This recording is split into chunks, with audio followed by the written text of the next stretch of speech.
labor department advertisement.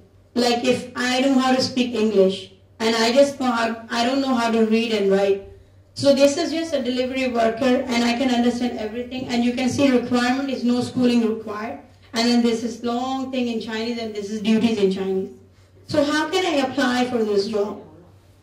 And this is so funny. Like we've been to the labor department also. We always say that like I said, well, no schooling required. Come here, so like and then do duties and delivery workers. So how come? At least makes some sense, I think, because delivery worker they can say ho you man they chi go di case to yaw su make sense na yaw ti hai lai hai to cleaning the job ko de hai su you wa so you dok su ga no schooling right ta na yo cha duty sai do come ho apply me. So it's like they do so much, but it's all of them are like very like kind of indirect discrimination. Like when I went to the labor department, they have a paper for employment, and they just say that, okay, this person you apply, and there are categories for the employers to choose, and they just tick. And then I'm like, if you just prepare a simple one, of course any employer will choose one who's able to speak Cantonese, and he must know this and he must know that, and you're just putting people into that. And we also have a case that there was a person who applied, like in the labor department, she applied in a coffee shop, and she said that the requirement was not like necessary, and that from the labor department but somehow one of our social worker accompanied that lady to the Starbucks coffee shop and get her interview, and she finally got the job. And when she went for the interview, the Cantonese written was not required, only because she has to serve the coffee and just be the waitress. So if that time she would not have asked help from the social worker, I don't think so her matter was solved. By these kind of ads, it's really kind of like you can never get from this kind of ad, you can never get a way out. So it's like for us, if for example, even for those low paid jobs, if you want, you can also not go into it, because every time the reason is the language and so many other kind of things. So I think still until now, discrimination is there, but it's just now it's like very indirect. They give you a smiling face and they don't want to hire you because the reason is something else, and they'll just say that, oh, you don't know how to speak Cantonese. And then the education sector, as I mentioned before, sorry, I think in my presentation I did not follow point by point. I've been talking like mixed. So here is like, as I mentioned before, that Chinese curriculum is the greatest obstacle for the ethnic minority students. Among 500 students, only 20 EMs can go to the Form 6.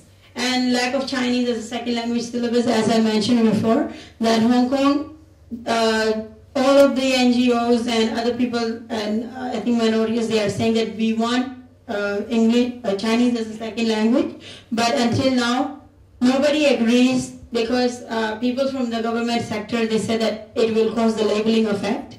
So they are not even agreed to that, and they just put the GCSE, and GCSE, after you learn GCSE, you don't know what to do with that GCSE, even you have an A star in that, because no employer will recognize and nobody knows what is it about.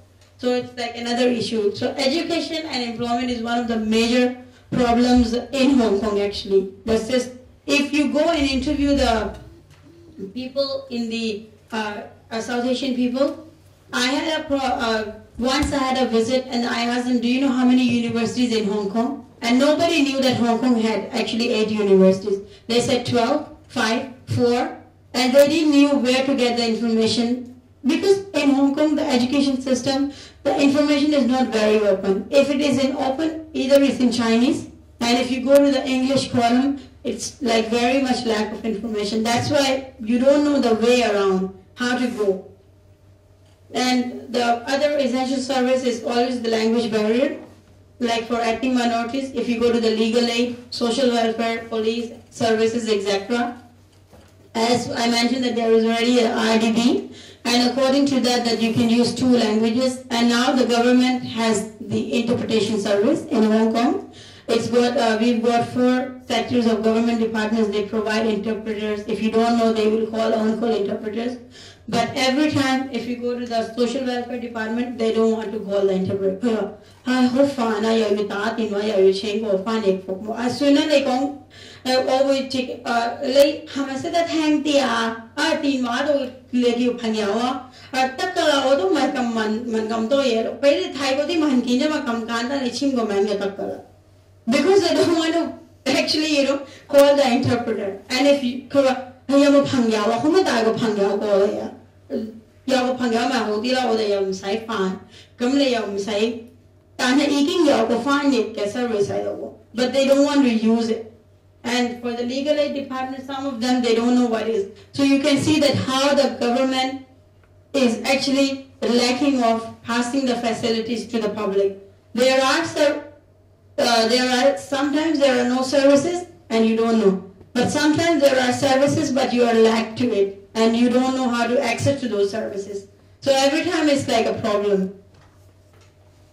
And then now I will pass the part to Nora, my colleague, and she will share the rest of the social enterprise thing. And then maybe we can leave the thing, like what I might not said so clearly in my presentation, maybe in the QA session if you have questions we can be more clear in it. Thank you so much.